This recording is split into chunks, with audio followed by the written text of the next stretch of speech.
Bueno, buenas tardes, ya son las 12. Les damos la bienvenida desde la Escuela de Posgrado de la Universidad Peruana Cayetano Heredia. Gracias por participar en este conversatorio. Sé que a esta hora normalmente Salvador, el presidente, da su discurso, así que estamos compitiendo contra el presidente que a esta hora se conecta con la población para decir un poco lo que ha pasado en el día, cuántos nuevos casos hay. Entonces, les explicaba previamente a los que han estado conectados antes que este es un conversatorio que va a durar media hora. Lo están transmitiendo también por Facebook Live. Vamos a presentarnos los dos y vamos a empezar a hablar un poco de lo que está pasando en España y también lo que está pasando en Perú y qué perspectivas globales hay para la crisis que está ocasionando el tenernos que enfrentar a esta pandemia desde la atención primaria y qué oportunidades también pueden haber a raíz de. Entonces, cedo la palabra a Salvador para que se pueda presentar y luego haré una breve presentación mía y empezamos el conversatorio. Les anuncio que por favor pongan en el chat las preguntas que van a ser leídas al final. Van a estar silenciados sus micrófonos para poder, digamos, continuar con orden. Entonces, sus preguntas las pueden ir poniendo en el chat, que las vamos a leer al final y tratar de contestarlas. Empezamos entonces, Salvador. Muy bien, pues buenos días. Mi nombre es Salvador Casado, soy médico de familia del Centro de Salud de Soto del Real, una pequeña ciudad al norte de Madrid. Soy editor del blog Doctor Casado y me tienen también disponible en Twitter @Doctor Casado para cualquier cosa que quieran o preguntas posterior a este diálogo. Bueno, Salvador ha sido muy escueto en su presentación, creo que ya lo irán conociendo. Él es autor también de por lo menos 2 libros que conozco muy bonitos, uno del trabajo de los médicos de familia y otro que es de poesía, que ese no lo he leído todavía.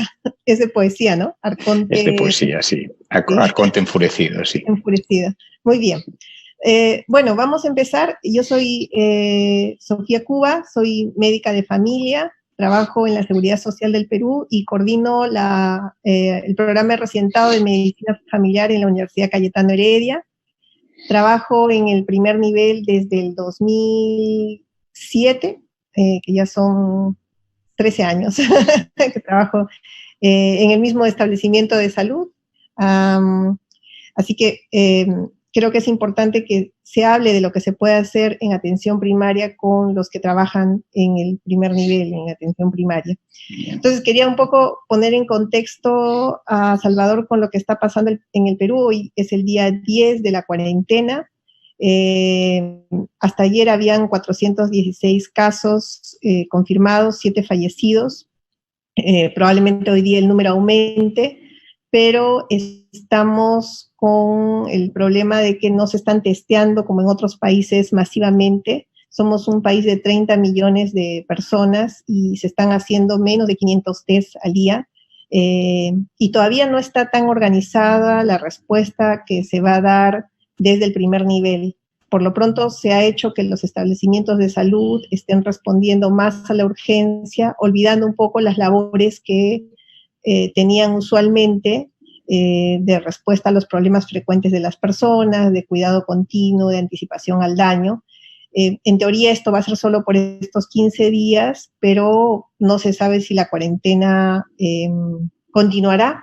Ayer el presidente dijo que me pareció algo que sí debemos reflexionar, digamos, desde el primer nivel hasta los que toman decisiones, que esta no es una carrera de 100 metros, sino una maratón, que hay que saber cómo la vamos a correr, ¿no? Que no es lo que vamos a hacer en este momento, sino lo que vamos a hacer después. Entonces quería un poco que nos pongas en contexto de lo que está pasando en España y cómo están respondiendo desde el primer nivel de atención. Bien. A ver, lo primero, compartir la proporción, ¿no? No nos esperábamos esto, nadie. Yo creo que nos ha sorprendido a todos y no hemos sido lo suficientemente humildes para ir leyendo los datos y las cifras que venían de Asia, ¿no? Lo cierto es que ahora mismo en España la curva está ascendiendo la curva de nuevos casos, ascendiendo de forma logarítmica, tanto con casos infectados como con fallecimientos. Y esto implica que, bueno, aquí desde luego en Europa nos ha pillado la ola, ¿no? Yo creo que ustedes allá en Perú tienen todavía unos días muy valiosos para hacer cosas. Yo les puedo compartir los pasos de más valor que yo creo que hemos dado aquí en atención primaria. Lo primero, dicho así, puede sonar fuerte, pero lo primero, y creo que lo más importante, es vaciar los centros de salud. Es decir, todo aquel punto donde se concentren enfermos es ahora mismo peligro para la propia población y peligro para los propios sanitarios. Entonces, aquí en Madrid, los centros de salud que antes hemos conseguido cerrar la atención al público presencial y antes hemos empezado la telemedicina con teléfono, son los centros que más han protegido un poquito digamos a la población por una parte y a los propios profesionales por otra, ¿no? Entonces, es muy importante que todo lo que sea burocracia, todo lo que sea demorable, se demore y tratar de mandar este mensaje a la población. No acudan a los centros, llamen por teléfono y será por teléfono como podamos desde el centro de salud organizar o ordenar un poco las cosas. Hay un problema físico que es un problema de redes. Las redes de teléfono, aquí por lo menos en España, están a tope. De momento están funcionando, pero esta semana, en la semana anterior, ya se nos han caído varias veces las redes y estamos intentando utilizar desde los teléfonos móviles personales de los médicos, las enfermeras, a todo lo que pillamos, ¿no? Por ejemplo, los profesionales estamos utilizando nuestros propios teléfonos, marcando el famoso almohadilla, 31 almohadilla, para silenciar la llamada, que es la manera que tenemos aquí de silenciar la identidad de nuestra llamada personal para que los pacientes no obtengan nuestro número privado. Pero bueno, yo creo que cualquier teléfono, cualquier celular también da la opción de bloquearlo en el propio celular para guardar nuestra privacidad. Entonces, el 90%, digamos, de lo que yo estoy haciendo ahora mismo es telefónico, casi el 100%. ¿Qué se está haciendo en el centro de salud? Pues se está haciendo efectivamente lo urgente, lo no demorable. Y ahí estamos intentando hacer dos circuitos, el circuito respiratorio y el circuito no respiratorio, para que no se junten pacientes de una y otra cosa. Entonces, el paciente que viene con patologías respiratorias se le invita a poner una mascarilla, se le pasa a una sala y espera a que la enfermera o el médico que corresponda le atienda. Y los que vengan a curas, a un control de INR o cualquier otra cuestión, pasan por otro sitio físico del centro de salud, por ejemplo, ¿no? Los avisos a domicilios, pues lógicamente estamos ahora a tope, los vamos filtrando, se van haciendo evidentemente lo no demorable. Los respiratorios, nos estamos vistiendo con el equipo de protección individual, con lo que tenemos.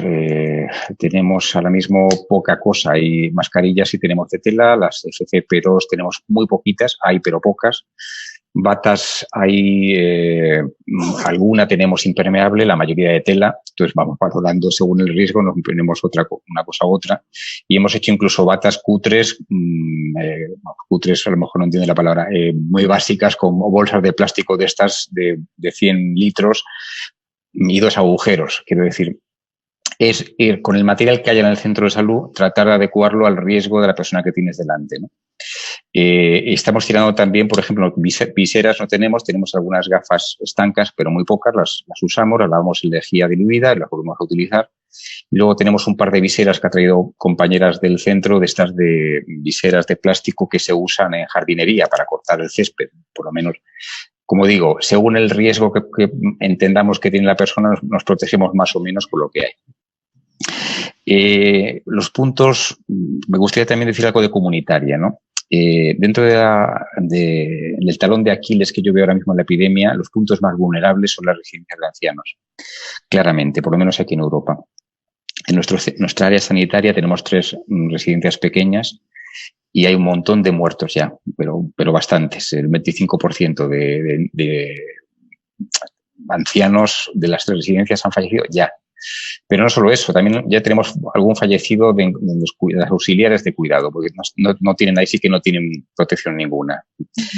Entonces, en cuanto puedan, lo primero, si tienen colectividades en sus zonas de salud, si tienen residencias de ancianos, Esto es complejo, pero yo invitaría a que se llamara a las familias uno a uno, a ver si las familias pueden acoger de nuevo a su anciano o hay alguna familia de acogida que pueda acogerlos para que no estén tan concentrados.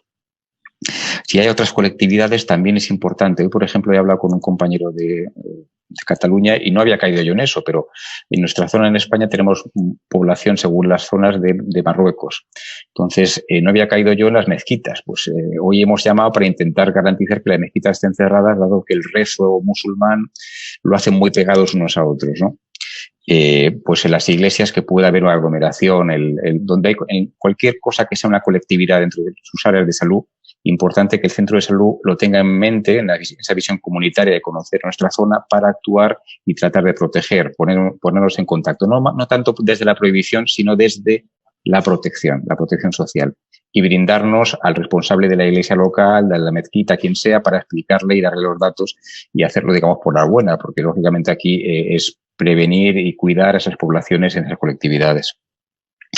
En los colegios entiendo que si llevan 10 días no habrá colegios, con lo cual ahí entiendo que no habrá problema. Más cosas.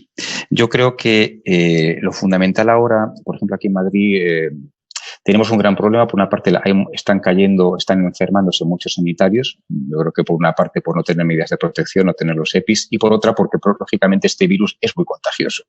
Es mucho más contagioso que una gripe, con lo cual inevitablemente en un centro de salud que estamos trabajando médicos, enfermeros, administrativos, al final se contagia uno, eso pasa a los demás. Sabéis perfectamente que la contagiosidad máxima del coronavirus es en los 5 primeros días, que es justo cuando no da síntomas, con lo cual va a ser imposible no contagiar porque vamos a contagiarnos con gente que no tenga síntomas. El tema que me planteaba yo estos días es cómo dar valor, ¿no? Cómo dar valor desde primaria. Aquí también en Madrid están llevándonos a médicos de primaria a un macrohospital que han creado en IFEMA para como rebosátelo de los hospitales. Los hospitales grandes, mira que hay bastantes, pero están llenos y las UCIs están llenas. Entonces han creado en el IFEMA, que es un recinto ferial de estos de grandes naves industriales para grandes ferias y congresos, han puesto ahí muchas camas y han hecho una especie de hospital de campaña. Como no tienen médicos, pues quieren tirar un 25% de la primaria, quieren llevarla para allá. Bueno, independientemente de que yo no esté de acuerdo con eso, pero aquí quien manda, yo creo que es muy importante que hagamos valer cosas como la accesibilidad de la primaria, y eso significa que nuestras líneas telefónicas, si vamos a hacer más telemedicina, no se caigan. Por eso insistir, tienen de celular privado, por favor, guardando su privacidad con el almohadilla 31 almohadillas si es igual allí o con dándole a los ajustes del teléfono, tienen de sus celulares y creen circuitos para que no se bloqueen las centralitas. Es decir, si la población le estamos pidiendo que use el teléfono, no podemos tener los teléfonos bloqueados, porque eso puede generar pánico o puede generar que problemas verdaderamente graves no lleguen. Otras medidas de telemedicina. Ahí no puedo dar ejemplos. Es decir, yo me considero un poco un friki sanitario, pero yo en esta década atrás no he conseguido implementar correo electrónico con pacientes porque mi sistema sanitario aquí en España no me deja o me castiga si utilizo el correo electrónico con pacientes, con lo cual nada que decir ahí. Estoy intentando estos días, nos han proporcionado celulares a cada centro de salud y esto no me lo han dicho, pero estoy intentándolo, el intentar con esos celulares crear un WhatsApp específico para poder hacer videoconferencia con ciertos pacientes a los que, por ejemplo, queramos valorar una disnea y yo necesite verle la cara, ¿no? Pero como digo, aquí cada uno estamos improvisando. A nivel institucional en España, cada día nos llega un protocolo, 2 protocolos o 4 protocolos nuevos, protocolos teóricos que hacen los gerentes sanitarios en su despacho. Estamos saturados de información, pero no tenemos respuestas reales para dar a la población. Entonces, yo os animo a que utilicéis vuestra mejor herramienta, que es esta, creatividad. Es decir, con lo que tengáis. Vamos a comunicarnos con los pacientes con lo que tengamos. Que tenemos línea fija. Que tenemos celulares. Que tenemos, alguien se anima a hacer en WhatsApp, por WhatsApp. Que alguien se anima a hacer con Duo, que es otra aplicación para Android, con Duo, como queráis, ¿no?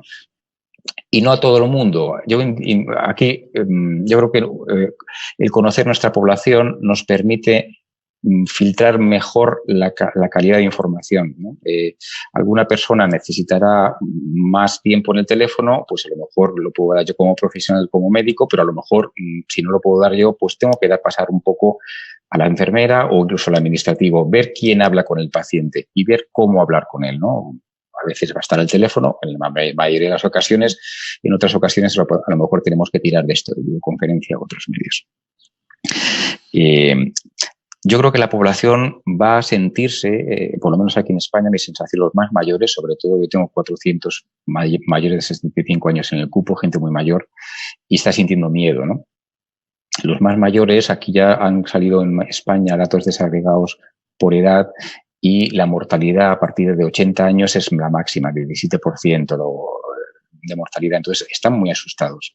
Yo creo que hay que transmitir confianza.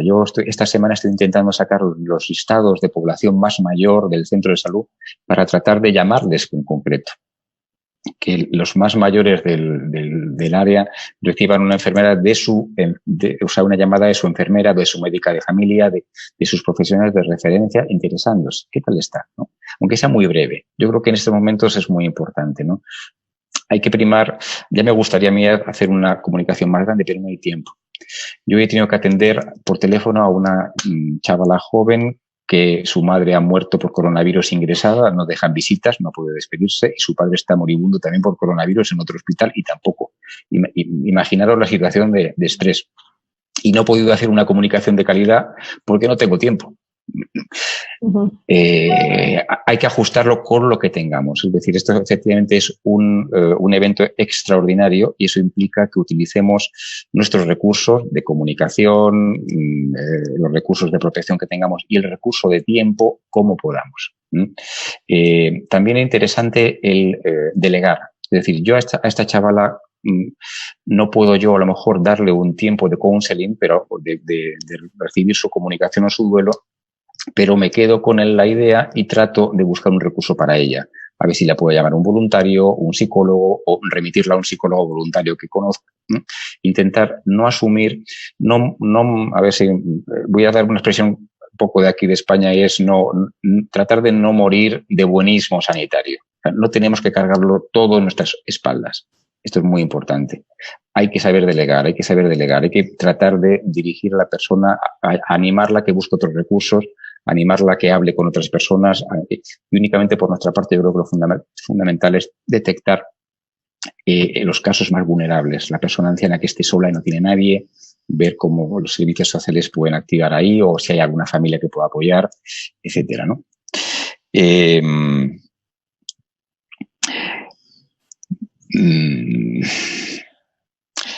Aquí la sensación que estamos teniendo los profesionales de a pie es que a nivel de estructura sanitaria ha saltado todo por los aires, ¿no? Los propios gestores no saben qué hacer con esto, es la primera vez. No hay un liderazgo claro, únicamente como os he dicho, nos están bombardeando con protocolos, con información, pero no hay un liderazgo claro, no se está respetando, no se está animando a que hagamos lo que mejor sabemos hacer en primaria, que es cuidar y sostener la población. De hecho, yo tengo miedo ahora, aparte de la gente que está muriendo por coronavirus, que va a ser un número desgraciadamente mayor de lo que yo había previsto, toda la gente que se va a seguir infartando, que va a seguir teniendo pielonefritis y va a seguir teniendo patología.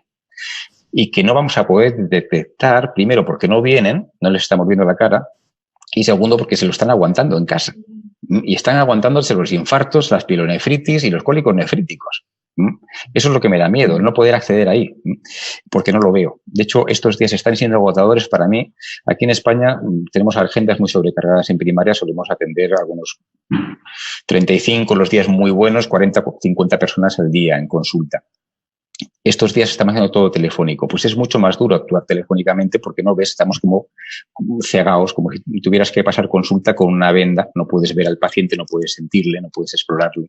Y eso implica un esfuerzo terrible porque tienes que utilizar únicamente el oído para hacer la anamnesis y tratar de consolar y tratar de hacer tu actuación médica. Es muy duro. No estamos entrenados para esto. Ahora bien, hay que hacer magia con eso. Tenemos ese canal, tenemos el oído, vamos a utilizarlo a tope. ¿Y esto qué significa? Pues tratar de, simplemente yo estoy oyendo a la persona, ya estoy valorando la disnea, con el tono de voz, cómo me está hablando.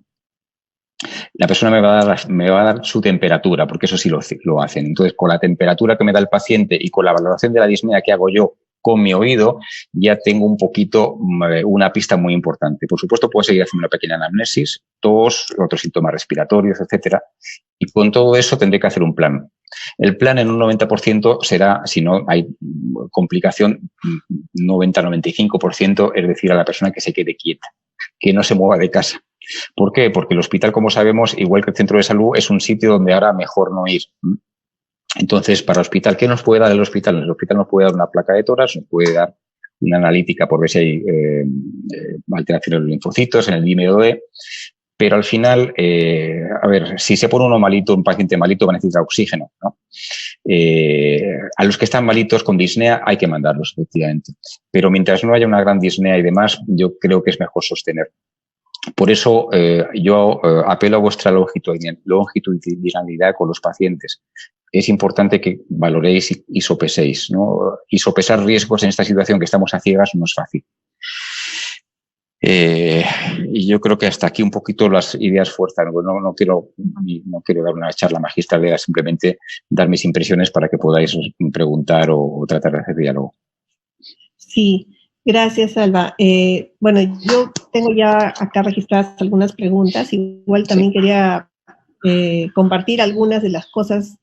Compartí en el chat grupal el blog de Salvador y las cosas que se están haciendo en China, en el primer nivel. Pero también quería compartirles algo que escribió un médico de familia chileno, que me parece relevante, es del Twitter. Entonces, digamos, pasando por una situación parecida a la nuestra, este es Camilo Becerra, dice: el primer nivel no debe renunciar a su responsabilidad sanitaria, debe seguir brindando acceso, continuidad, integralidad, coordinación en territorios definidos, procurando no descuidar el derecho a la salud de las personas y las familias.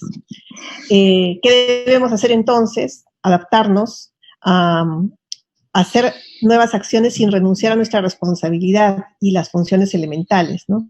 Porque existe la tentación de transformarlos únicamente en un consultorio de morbilidad respiratoria, ¿no? Lo cual podría ser un error.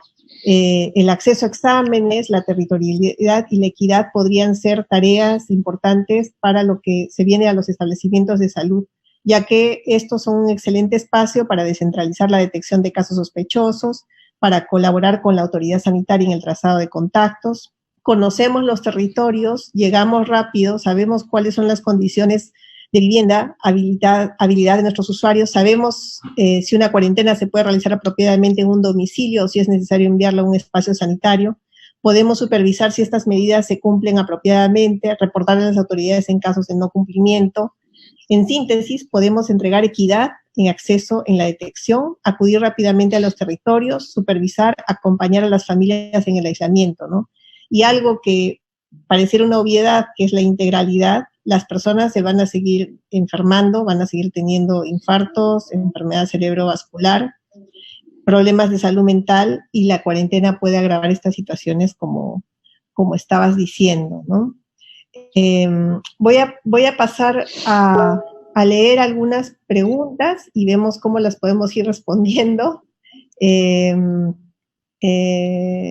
Dice: buenas tardes, mi pregunta es, ¿cuáles son las medidas de atención y prevención que se deben tener en las personas para su ingreso a su centro laboral en los lugares de trabajo donde hay más de 500 colaboradores? Imagino que esto es cuando ya terminen las restricciones. No sé si leí algo de España que, digamos, cuando estaban pensando que al levantar iba a ser paulatino, ¿no? Que las restricciones totales iban a ir disminuyendo de a pocos. No sé si tienes algún dato de eso, de cómo están pensando cuando termine la cuarentena hacer la reinserción laboral. Pues a ciencia cierta no han publicado nada cierto. Yo creo que no pueden hacerlo porque van viendo los números. Según vayan los números, según vaya la gráfica, entiendo que serán más bruscos o más flexibles, ¿no? De momento la gráfica sigue ascendiendo, con lo cual no hay manera de hacer previsiones. Y como son 15 días lo que se necesita para ver que las medidas que se implantan hoy tienen lugar, pues va a ir despacio. Mi sensación por cómo van los números es que el escenario mejor decían de que eran de 2 meses y el peor de 4 o 5 meses. Nos vamos al escenario más largo, ¿no? ¿Qué ocurre? Que la economía no va a aguantar. Entonces, efectivamente, tendrán que ir levantando de alguna forma. El gran problema aquí es que mientras más circulación de gente hay, los jóvenes son los que están transmitiendo más y los trabajadores. Entonces, es muy difícil. El control que han hecho en Asia lo han conseguido porque las medidas chinas, por ejemplo, han sido muy fuertes, muy coercitivas, han dejado a la gente cerrada a todo el mundo, y las demás en Japón o en Corea a lo mejor no han sido tan coercitivos, pero son sociedades muy ordenadas, muy ordenadas. Yo cuando he estado en Japón es increíble. En Japón la gente va en Tokio y por una acera, unos van por un lado, otros por otro. Está todo ordenadísimo, ¿no? Aquí en España es imposible y entiendo que en Perú también, porque nuestra idiosincrasia es más desordenada, ¿no?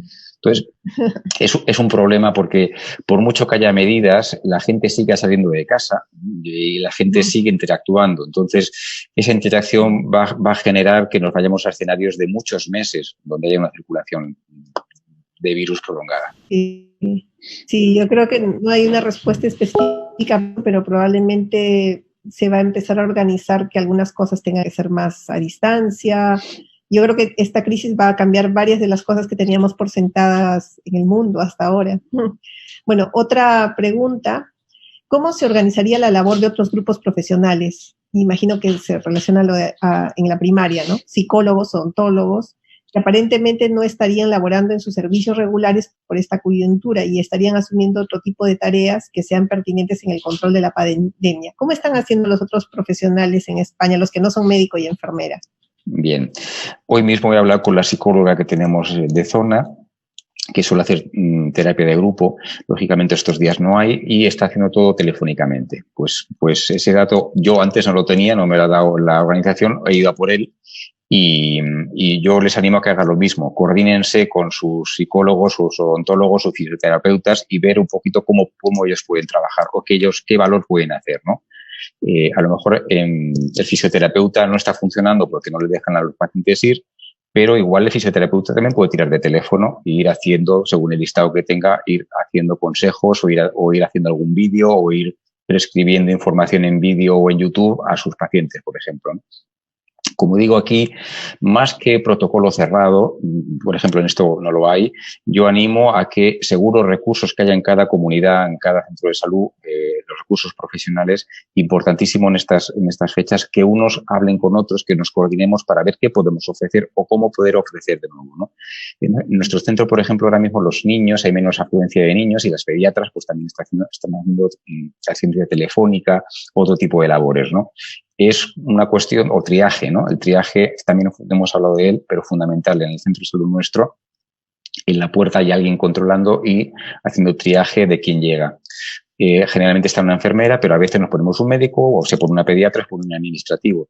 Ver cómo cada centro de salud puede organizarse. Aquí hay una manera de aprender que es viendo cómo hacen otros, yo animo que lo hagamos todos, y otra manera es luego con lo que tenemos que nos pongamos de acuerdo y ver de qué manera cada grupo profesional pues se adapta y emite una dinámica de trabajo.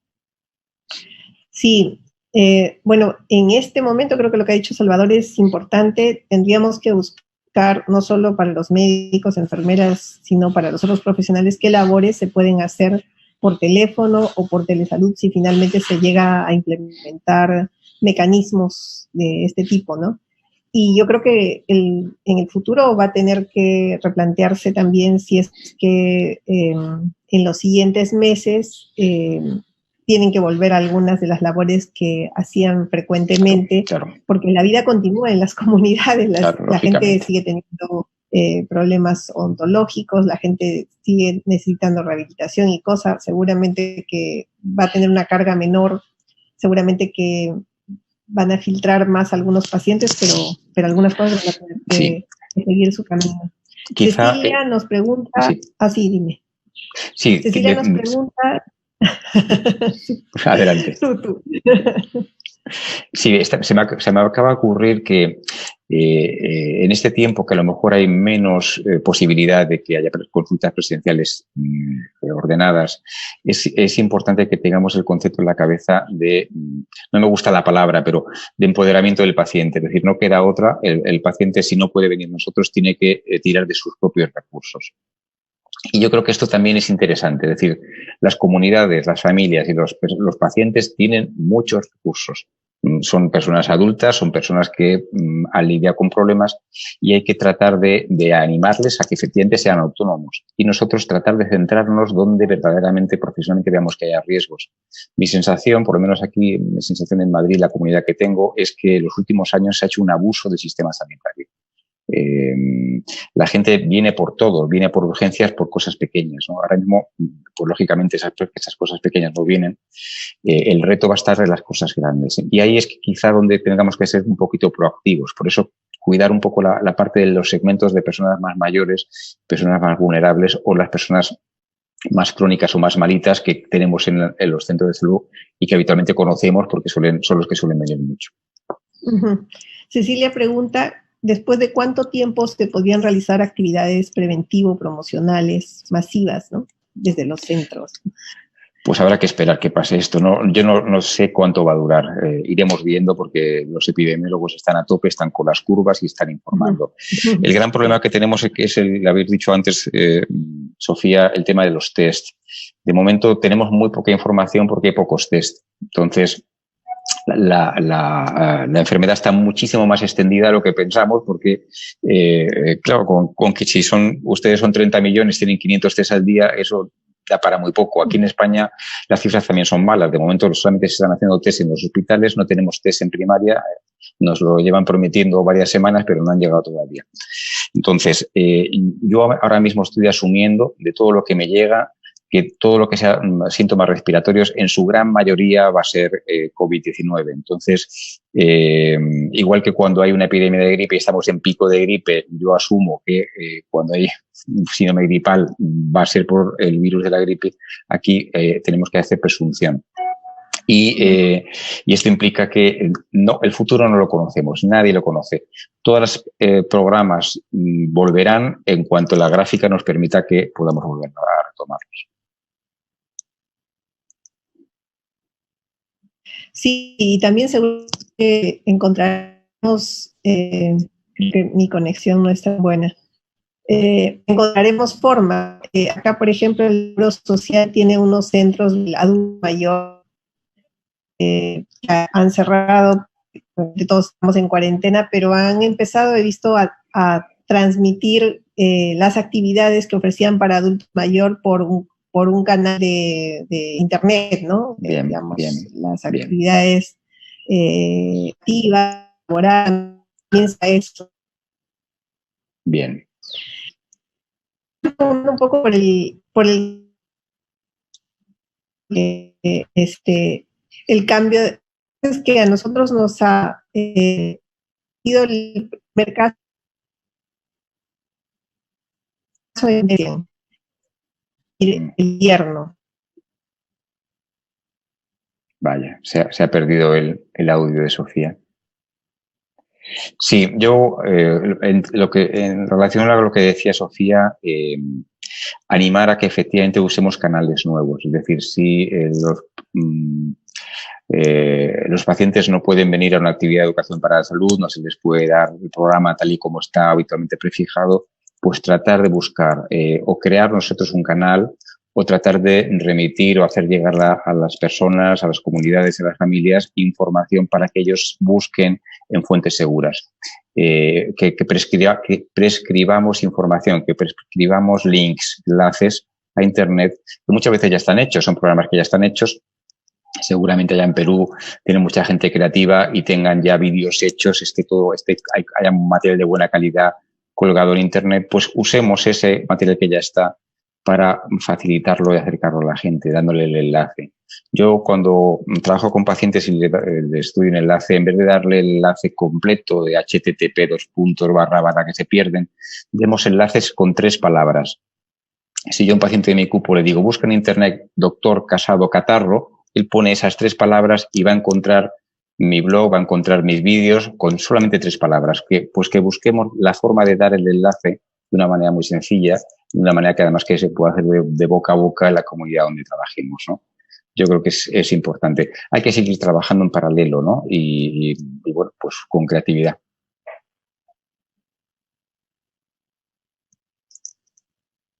No sé si he perdido el audio.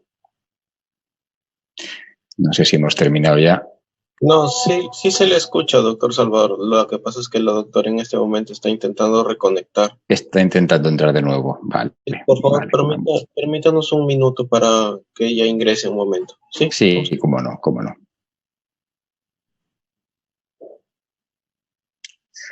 Sí.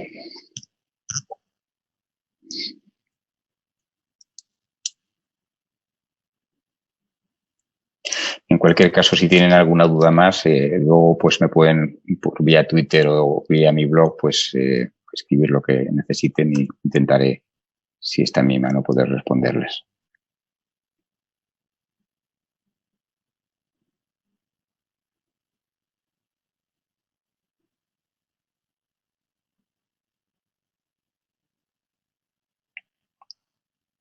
No hemos hablado del teletrabajo. En mi centro de salud ahora mismo hay 4 o 5 profesionales de baja.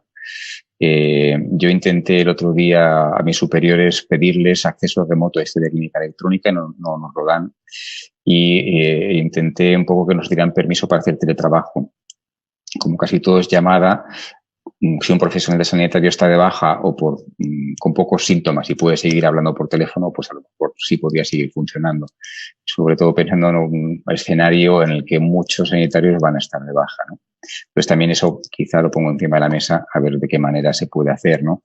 Yo no tengo las respuestas, mis jefes probablemente no me las den y aquí al final es una cuestión organizativa dentro del propio centro de salud, dentro del propio equipo profesional, ¿no? Igual se pueden hacer cosas de teletrabajo vía teléfono, pues a lo mejor sin acceder del todo a la historia clínica electrónica de la persona, pero bueno, pues si tenemos un listado de pacientes o un listado de mayores, pues se puede intentar a lo mejor hacer esa labor de llamada, ¿no?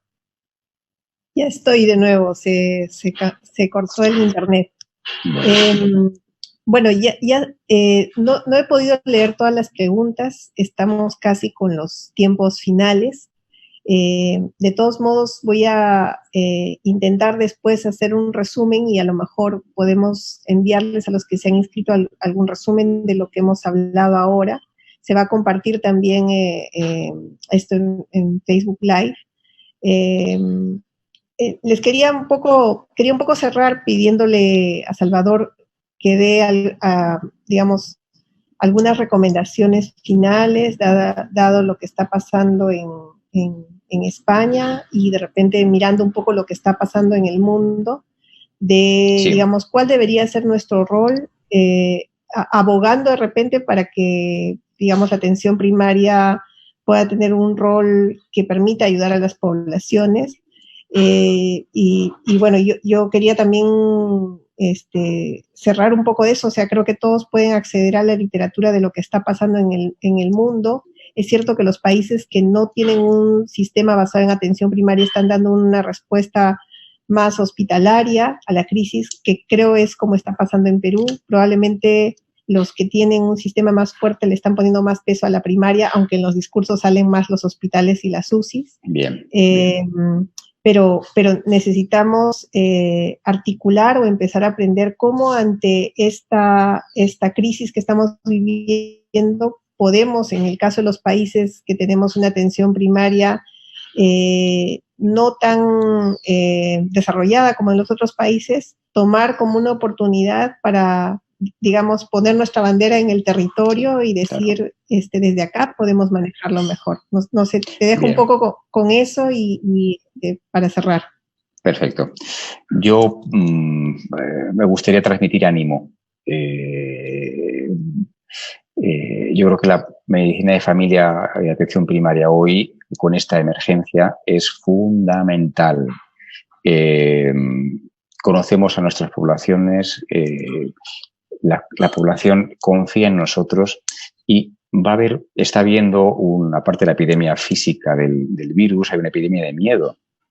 La epidemia de miedo está haciendo también que la gente esté sufriendo porque no puede confiar en el liderazgo político o gestor de las organizaciones.